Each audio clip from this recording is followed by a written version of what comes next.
नाज़रीन अस्सलाम वालेकुम। आपकी खिदमत में एक नई वीडियो के साथ आपका मेज़बान नाज़र है। नाज़रीन, इस वक्त पूरी कौम जानती है कि इलेक्शन में धांधली तो हुई है, लेकिन आज सीनियर एंकर पर्सन है मोहम्मद मालिक ने अपने सवालों में फंसा कर अता से सच उगलवा लिया। ये मुस्लिम लीग नवाज का बड़ा अहम लोटा है, बड़ा जाना पहचाना चापलूस है, ये कभी मानता ही नहीं था। बहरहाल आज मोहम्मद मालिक ने कमाल ही कर दिया है। नाज़रीन, वीडियो मुलाज़ा फरमाएं, फिर इस पर मुकम्मल तफसील आपके सामने रखते हैं। लुट गए, मारे गए, बर्बाद हो गए, हाथ हो गया, लेकिन ले डाउन प्रोसीजर तो फिर फॉर्म 45 के ऊपर भी था ना, बाकी चीजों पे भी था। वो चीजें तो जब नहीं हुई तो नहीं हुई। खोल दे 8-10 हल्के, रिकाउंट करवा दें। बल्कि वो उसने तो एक नई बहस छेड़ दी आप ही के जावेद लतीफ साहब ने। जावेद लतीफ साहब ने कहा कि जी मैंने कहा उनको कि मेरा रिकाउंट करवा दें, तो उन्होंने मुझे आगे से कहा कि भाई अगर आपका रिकाउंट होगा तो फिर अन्य 130 का भी रिकाउंट हमें करवाना पड़ेगा।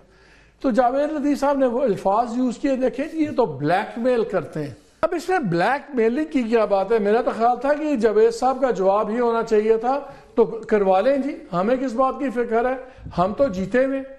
तो अगर 8-10 हाई प्रोफाइल हल्कों का करवा देते हैं रिकाउंट, उसको नहीं अपोज करती गवर्नमेंट, तो बेहतर नहीं हो जाएगा मामला? तारड़ साहब देखिए, हम एक तो अटेंशन डाइवर्ट नहीं होने देंगे, सिस्टम को डीस्टेबलाइज नहीं होने देंगे। 2013 में हम सी पैक लेके आ रहे थे, तामीर और तरक्की का एक उरूज का दौर था, और हम कोशिश कर रहे थे कि जो इकॉनमी के मसाइल हैं वो अच्छे तरीके से हल हों। चीन के सदर आ रहे थे और 4 हल्कों का बहाना बना के धरने दिए गए, अमन खराब किया गया, इकॉनमी को डीस्टेबलाइज करने की कोशिश की गई। नतीजा ये निकला कि वो 4 हल्के जब खुले तो मुस्लिम लीग नून के ही उम्मीदवार वहां से कामयाब होकर वापस आ गए। बात यह है कि कानून के अंदर एक लेट डाउन प्रोसीजर है, इलेक्शन ट्राइब्यूनल बन चुके हैं, इलेक्शन पिटिशंस की जा सकती हैं, जिसके पास कोई भी नाकाबिले तरदीद सबूत है या समझते हैं कि ये ओवरवेलमिंग एविडेंस है, यू आर मोस्ट वेलकम, आप जाएं इलेक्शन ट्राइब्यूनल्स में। मगर ये जो प्रेफरेंशियल या स्पेशल ट्रीटमेंट का एक तकाजा है कि नहीं जी हमारे लिए एक स्पेशल कमीशन कायम किया जाए, नहीं जी एक बकायदा 4 हल्के खोले जाएं, भाई वाई वायलेट द लॉ, एक लेट डाउन प्रोसीजर है, उसके तहत आप जाएं। देखिए, ये इजाजत नहीं दी जा सकती कि जहां पे कोई जीता है वहां पे फबिया, जहां हारे हैं वहां धांधली हुई। मैंडेट देखिए स्प्लिट आया है, ये स्प्लिट मैंडेट क्लियर है किस किस का है। खैबर पख्तूनख्वा में तहरीक इंसाफ को मिला है, पंजाब में हमें मिला है, सिंध में पीपल्स पार्टी को मिला है, बलूचिस्तान में स्प्लिट था, वो आपकी मगर बात, पीपल्स पार्टी के वज़ीर आए हैं। इस बात में कोई 2 आर्ग्यूमेंट्स नहीं है कि लेट डाउन प्रोसीजर है, लेकिन लेट डाउन प्रोसीजर तो फिर फॉर्म 45 के ऊपर भी था ना, बाकी चीजों पे भी था। वो चीजें तो जब नहीं हुई तो नहीं हुई। मैं कुछ और बात कह रहा हूँ, मैं कह रहा हूँ जिसको हम to be put it very crudely और ब्लंटली, कि मैं कहता हूँ आप लोग एक शट अप कॉल दे दें। आपने ठीक है यार, 6 इनसे खुलवाएं अपनी मर्जी के, जो आपको इनके ऊपर शक है, ये 6 आपके खुलवा लें, ताकि पूरे मुल्क में जो एक इंतशार फैलाया वैलेट से इन लोगों ने फैलाया को जी लुट गए, मारे गए, बर्बाद हो गए, हाथ हो गया, at least this thing will stop. Loan उस प्रोसीजर में तो चलेंगे अगले साल, 1.5 साल लगेगा। नहीं, इट विल नॉट स्टॉप। देखें, हमने इकोनॉमी को रीस्ट्रक्चर रीबिल्ड करना है। ये चाहती है कि हम इसी डिबेट में फंसे रहे अगले 2-3 साल, इसमें से निकले ही ना। ये हल्का खुल गया, अब बैग्स आ रहे हैं, बैग जा रहे हैं।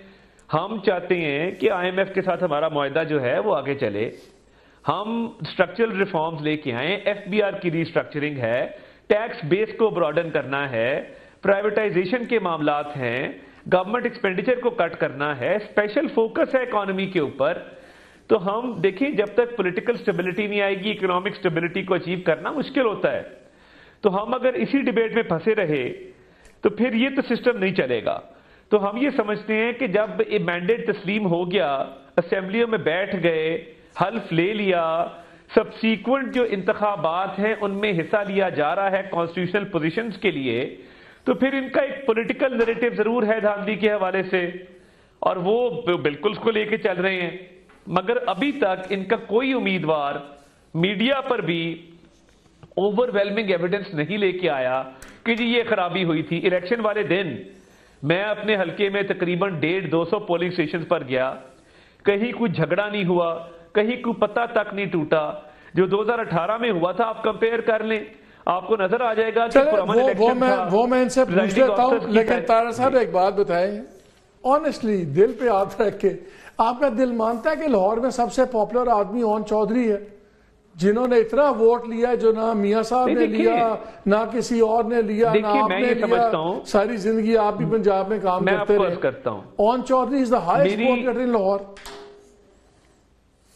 میری جمپل لاہور کی ہے اور لاہور کو میں تھوڑا بہت سمجھتا ہوں. اون چودھری کا جو آبائی جدھر اس کی برادری بیٹھی ہے, جیون ہانا اس علاقے کو کہتے ہیں, جیون ہانا اس کے حلقے میں تھا, اس کی پوری برادری وہاں پہ بیٹھی ہے اور اس برادری کا ٹھیک ٹھاک وہاں پہ ووٹ ہے. دیکھیں ویدر وی لائک اٹ اور ناٹ, میں اس چیز کے خلاف ہوں ویسے برادریزم کے, مگر برادریزم پہ ووٹ ڈلتا ہے. راجہ صاحب میرے استاد ہیں لا کالج کے, and I have deepest respect for ہم, مگر دیکھیں وہ پولیٹیکل ورکر نہیں ہے. اون چودھری کا بھائی 2018 کا الیکشن جیتا تھا, اون چودھری کی ایک پولیٹیکل پریزنس تھی. راجہ صاحب میرے لیے بہت قابل احترام ہیں, مگر راجہ صاحب کی فیلڈ بار پالیٹکس کی ہوگی, وہ وکیلوں کے معاملات کی ہوگی. جنرل الیکشن میں اگر پولیٹیکل ورکر اون چودھری کے مقابلے میں ہوتا تو آپ کی بات کو درست تسلیم کر دیا جاتا, مگر راجہ صاحب تو ایک بڑے منجے ہوئے لائر ہیں, کانسٹیٹیوشنل ایکسپرٹ ہیں, ان کو تو نہیں پتا کہ کس یونین کاؤنسل میں کس وارڈ میں کون سا کاؤنسلر ہے جس کے پاس جانا ہے.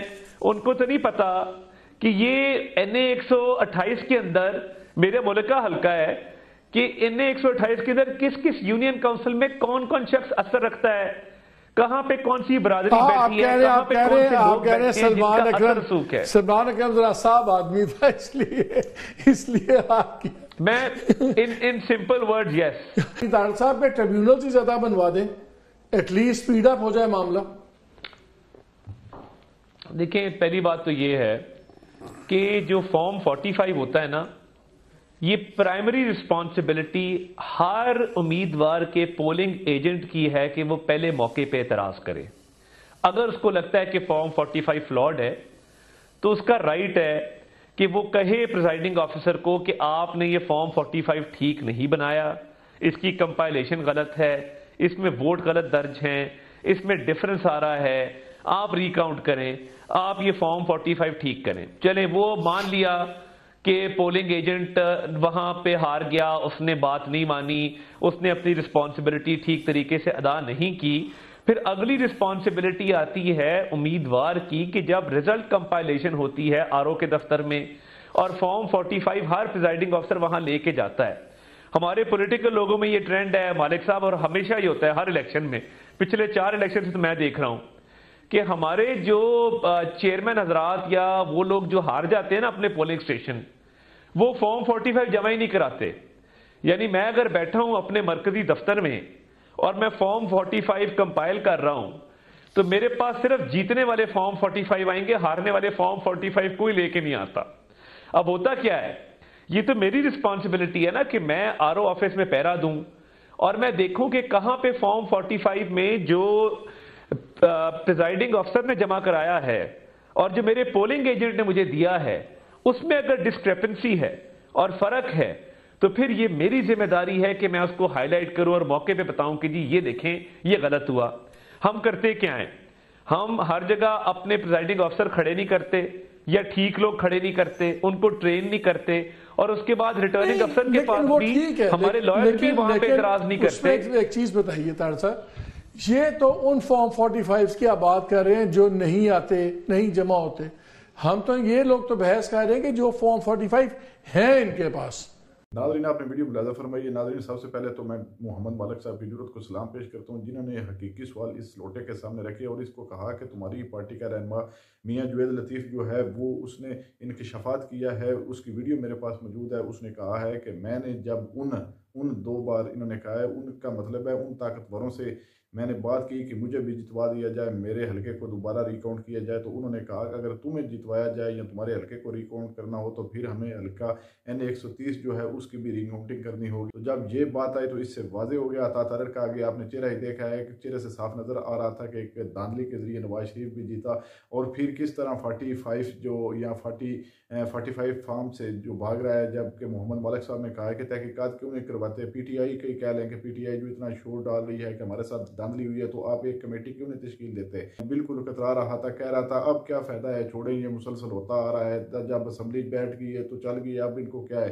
नाज़रीन देख लें किस तरह ये चापलूसी कर रहा है अपनी पार्टी की, इस वक्त ये वज़ीर इत्तलात बन गया, इसको क्या तकलीफ है, ये तो अब अपने नशे हैं, नशे लूटेंगे। कह रहा है कि हमने मुल्क के बारे में सोचना है, IMF से हमने डील करनी है, हमें आगे बढ़ना है, खाक आपने आगे बढ़ना है, आपने सिर्फ इस मुल्क को लूटना है, जो आप चाहते थे वो आपको मिल गया, एक जोर ज़बरदस्ती एक चोरी शुदा मैंडेट के जरिए आप इस कौम पर मुसल्लत हो गए।